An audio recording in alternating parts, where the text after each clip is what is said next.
Yoshlar, ota-onaga itoat eting. Farg'onaning Rishtonida Ahmad al-Farg'oniy hazratlari yashab o'tganlar.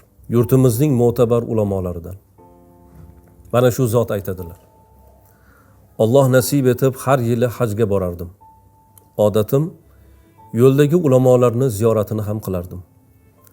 Navbatdagi bir safarimda Eronning shimolida bir zotning huzurida ziyoratlarda o'tirganimda, azizlar, Eron deganda butkul shiyalar emas.